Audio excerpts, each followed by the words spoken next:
We have about 56 million kids in school in America, but 90% are in public schools. Somewhere between 10 and 11% are in private schools, but 90% of those are parochial. You are not a parochial school. You are an independent school. Parochial schools are owned by the church. You own yourself, so that makes you independent. You control your own destiny. You're part of this really little tiny percentage of schools and kids who get educated in America. Here's the picture of what happens to kids in America. Out of 100 kids in 9th grade, most kids make it to the 9th grade, only 67 graduate in America. That's pathetic, actually, and it's horrible for the future of the country.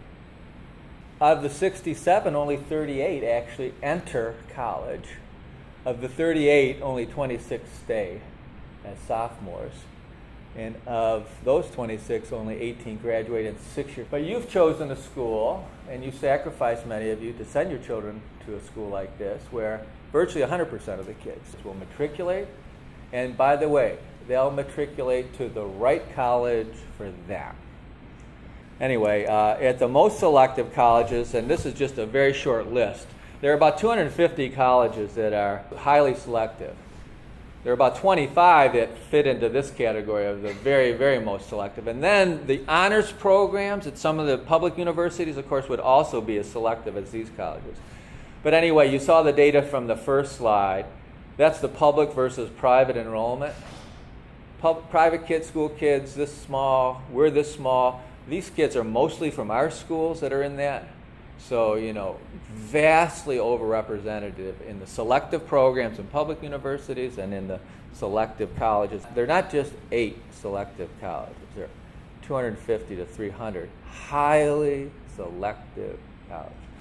So what is it that makes schools and students successful? The first is intimate environments. And if I were doing your trustee training, or if I were working with your faculty on what's important, I would tell them this, that the teacher's main job is to know and love the students. Everything else flows from there. We sell small classes as the issue. It's not. Because you can have a terrible teacher who doesn't care about the kids in a small class. Or you can have an incredible teacher who really does care about the kids in a larger class. So class size, although it markets for us, it's not actually. Intimacy, knowing and caring about kids, EQ. So we hire smart teachers, IQ, but they're also smart with emotional intelligence, EQ. That's actually what works for kids. The Rand Corporation 2 years ago did this amazing study of LA Unified, which is probably the best database on schools. And they found out a lot of interesting things, but the point I want to make right here is that the quality of the teacher trumps every other factor. It trumps race, ethnicity, poverty, school size, class size, location. Everything everyone worries about and obsesses about pales. Doesn't even get on the radar scope in comparison to the quality of the teacher. So it turns out that if your child is underachieving and has 2 years of 2 good teachers, he or she will become an overachiever. But just the opposite is also true. If you have an overachiever, a high-achieving child, let's say, either one, and has 2 bad teachers for 2 years, he or she will become a low-achieving student. So this is the deal. This is why you're at a school like this. We're very careful at our hiring and our training and our promotion of teachers, because it's what really counts. And then support of parents. And the 2 arenas that I just want to comment about is that you want to be supportive of your child, and especially your child's interests and passions. Because that, if a child gets to run with his or her strengths and passions, he or she will be a successful kid. But of course, you also want to be partnering with and supportive of your school. Well, Pat, thank you so much. You're very, very welcome.